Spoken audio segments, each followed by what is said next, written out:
اس کے علاوہ یوگی سرکار نے اپنے اگلا فرمان یہ جاری کیا ہے کہ اس بار بقرعید کے موقع پر کوئی بھی جھوٹی افواہ نہ پھیلانے پائے۔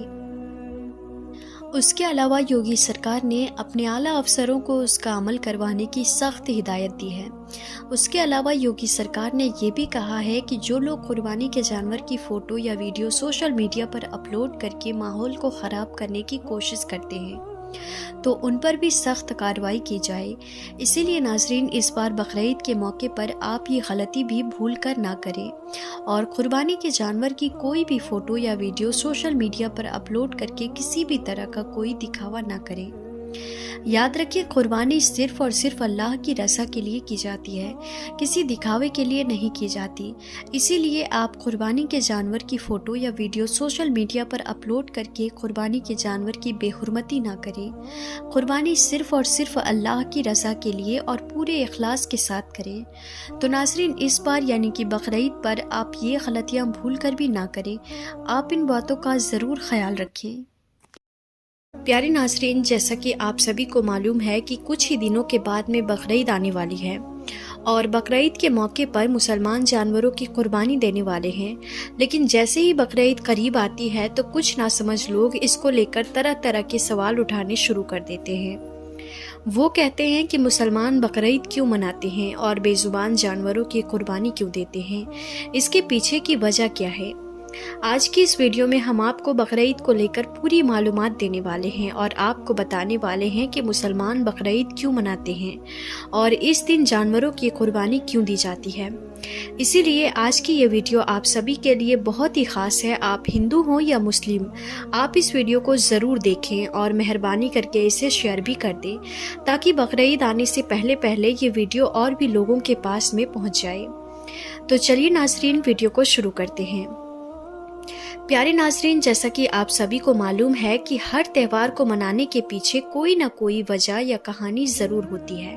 اسی طرح سے بقرعید کو منانے اور قربانی دینے کے پیچھے بھی اسلام میں ایک واقعہ ہے۔ یاد رکھیں، اللہ تعالیٰ اپنے محبوب بندوں سے یعنی کہ اپنے نبی اور پیغمبروں سے بہت محبت کیا کرتا ہے اور وقت وقت پر ان کا امتحان بھی لیتا ہے۔ اسی طرح سے ایک بار حضرت ابراہیم علیہ السلام کا بھی امتحان لیا گیا۔ ہزاروں سال پہلے کی بات ہے کہ ایک روز حضرت ابراہیم علیہ السلام اپنے گھر میں آرام فرما رہے تھے کہ ان کی آنکھ لگ گئی، یعنی کہ آپ پر نیند غالب ہو گئی۔ تبھی آپ علیہ السلام نے اپنے خواب میں دیکھا کہ اللہ تعالیٰ آپ سے فرما رہا ہے کہ اے ابراہیم، آپ اپنے سب سے پیاری اور عزیز چیز کو میری راہ میں قربان کرو۔ ناظرین، یاد رہے، نبیوں اور پیغمبروں کا خواب کبھی بھی جھوٹا نہیں ہو سکتا۔ اسی لیے حضرت ابراہیم علیہ السلام نے یہ خواب سچ جانا اور اپنی عزیز چیز کو اللہ کی راہ میں قربان کرنے کے لیے تیار ہو گئے۔ اس وقت حضرت ابراہیم علیہ السلام کے پاس میں کافی تعداد میں اونٹ ہوا کرتے تھے، اسی لیے صبح ہوتے ہی آپ نے ان اونٹوں میں سے 100 اونٹوں کی قربانی دے دی، یعنی کہ 100 اونٹ اللہ کی راہ میں قربان کر دیے۔ مگر پھر جیسے ہی دوسری بار آپ کی آنکھ لگی تو پھر سے اللہ تعالیٰ کی طرف سے آواز آئی کہ اے ابراہیم، آپ اپنی سب سے پیاری اور سب سے عزیز چیز کو میری راہ میں قربان کرو۔ تو اسی لیے پھر دوسرے دن حضرت ابراہیم علیہ السلام نے 200 اونٹوں کی قربانی دے دی، یعنی 200 اونٹ اللہ کی راہ میں قربان کر دیے۔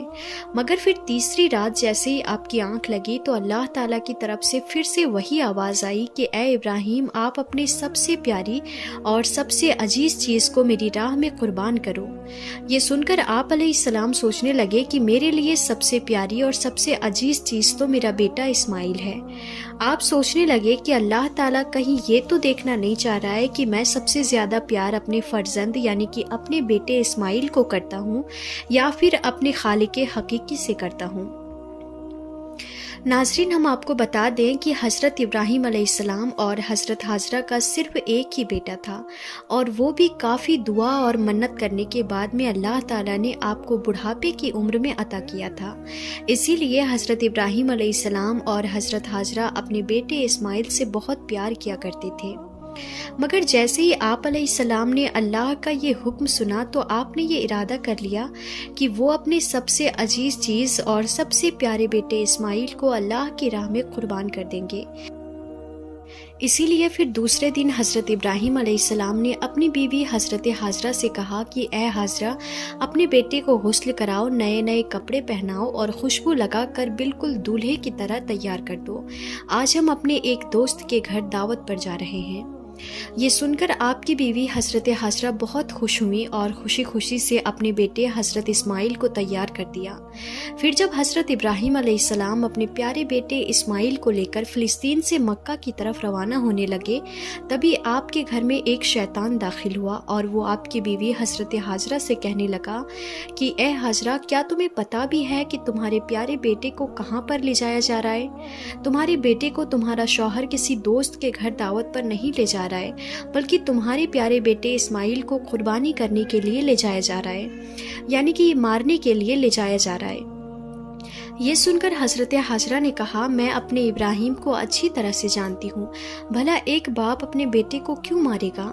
تو یہ سن کر شیطان نے کہا کہ تمہارے شوہر ابراہیم نے ایک خواب دیکھا ہے جس میں اللہ نے تمہارے پیارے بیٹے اسماعیل کی قربانی مانگی ہے، اسی لیے ابراہیم اس کو قربانی کرنے کے لیے لے جا رہے ہیں۔ تو یہ سن کر آپ کی بیوی حضرت حاجرہ فخر سے کہنے لگی کہ اے شیطان، تم پر لعنت ہو، اگر میرا بیٹا اللہ کی راہ میں قربان ہونے کے لیے جا رہا ہے تو میرے لیے اس سے بڑی خوشی کی بات اور کیا ہوگی؟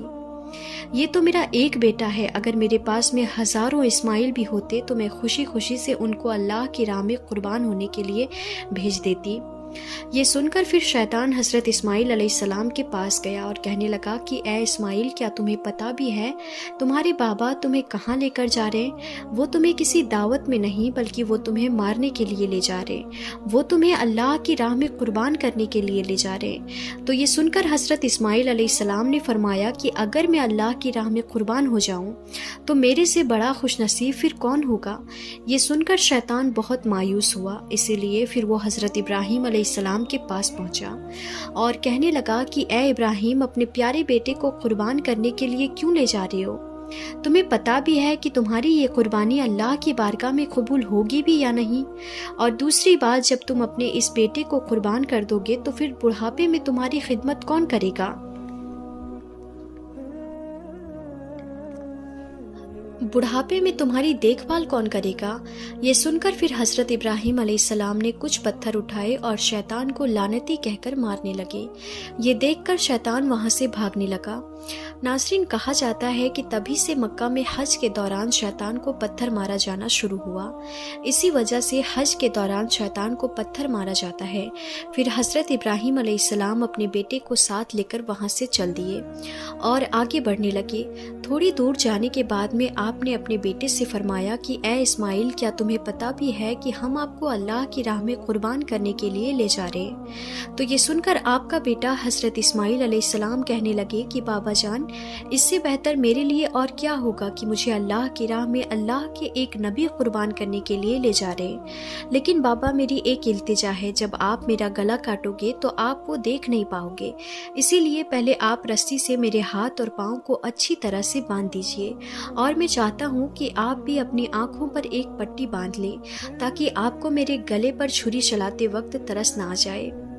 بس پھر کیا تھا، حضرت ابراہیم علیہ السلام نے اپنے پیارے بیٹے اسماعیل کے ہاتھ اور پاؤں باندھے اور اپنی آنکھوں پر بھی ایک پٹی باندھی، اور پھر اپنے ہاتھوں میں ایک چھری لے کر آسمان کی طرف دیکھا اور کہنے لگے کہ اے میرے پروردگار، اگر آپ مجھے 1000 اسماعیل بھی دیتے تو میں خوشی خوشی کے ساتھ میں ان سب کو تیری راہ میں قربان کر دیتا۔